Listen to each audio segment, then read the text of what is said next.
За эцсийн хэлэлцүүлэгч гэсэн бас хүмүүс өөр ойлголттой байгаа учраас ажлын хэсгийнхнийг бас микрофонд үлдээгээд нэг хоёр асуулт асууя. Энэ алтнаас авах татвар, аж ахуй нэгжийн орлогын албан татвар. Аж ахуй нэгжийн тэр явуулж байгаа байгууллага аж ахуй нэгжийн орлогын албан татварт хэдэн хувийг төлөх вэ? Энийг бүр ихний хэлцүүлэлтээр асуух хэрэгтэй болоо. Гэхдээ одоо хүртэл хэвлэл мэдээлэлээр өөр юм яваад байна л та. Тийм учраас санараас нэг мөр хариулт сонсъё. Хоёрдугаарт орлогоос буюу тэр роялтын хэдийн хувийг яг олж байгаа орлогоноос авах татвар нь хэдийн хувийг, аж ахуй нэгжээс олох албан татвар нь хэдийн хувийг, бусад аж ахуй нэгжээс юуг нь хөнгөлж байгаа гэдгийг сонсъё. Тэгээд тодруулъя. За хариулт явъя. 2 номер ажлын хэсэг. За Ганбаатар гишүүний асуултанд хариулъя. За бидний бол тооцоололоор бол 19 онд бол тэжүүн тусгацнаар 11 тонн байгаа. За 11 тонноор бол за 5% бол 46.8 тэрбумын роялти авахар байгаа. За ер нь бол 19 оны 1 сарын 1-ээс бол 10% болсон байгаа. За үнийн 5 дээр нэмэх нь өсөн нэмэгдэх.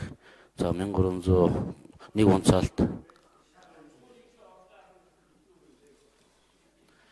аж ахуй нэгжийн орлогын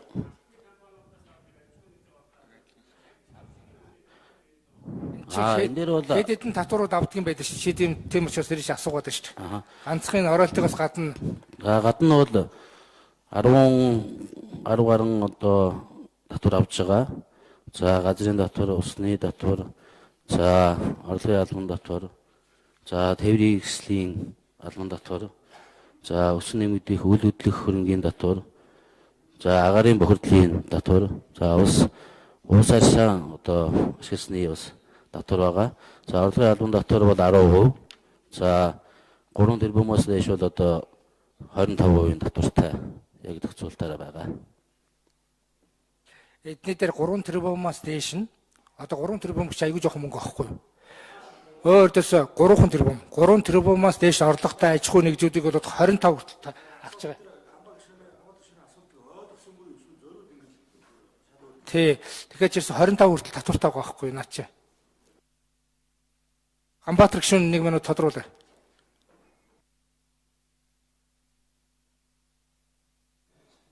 Гүн алтны компаниуд чинь би нөө эцсийн хэлцүүлэг дээр нь байгаагүй юм л да. Тэгэхээр алтны компаниуд чинь бид нар ингээ хөнгөлт олгоод байгаа гэвэ үстэй тий. Би бол нэгж ойлгоод байгаа шүү. Би ч алтнаас их хол хүн шүү дээ. Уул уурхаагаас их хол. Жижиг дундын хүн учраас сайн ойлгохгүй. Тэгэхээр хариулаад өгч эсвэл за тэгвэл жавхлан гишүүн хариулж өгч. Баярлалаа. Гишүүн ч хариулж болохгүй л дээ. За жавхлан гишүүний микрофон өгөөд ажлын хэсэгт хариулах юм. За ажлын хэсэг за жавхлан гишүүн. За би энэ яамныхын туслая. Ганбаатар гишүүн зөв асуулт тавьж байна. Яагаад зөв бэ гэхээр энэ ашигт малтмлын тухай хуультай холбоотой энэ роялти татвар одоо холбоотой өөрчлөлт орж байгааг олон нийт сонсоод энэ алт үйлдвэрлэх алт холбоолагч компаниудын аж ахуй орлогын албан татвартай хольж андуурж ойлгоод байгаа юм. За тэнд одоо бүр 2.5 байсан юм байна. Одоо 10 болох гэж байгаа юм байна. Буцаагаад 5 болох гэж байгаа юм байна гэсэн тийм ойлголт гарч ирээд байгаа байхгүй юу. Тэгэхээр тэнд бол огт тийм зүйл байхгүй.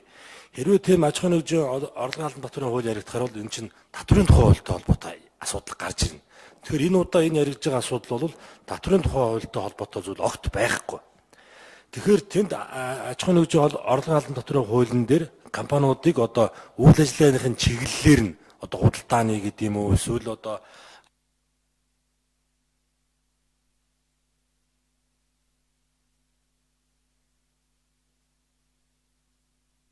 роялти байхгүй тий. Роялти бол ерөөсөд нэг зүгээр шууд албарлаж байгаагаас нь шууд авч байгаа гэсэн үг. Тэр ашигтай ашиггүй хамаахгүй. За Батмөр гишүүн асуултаа тавь.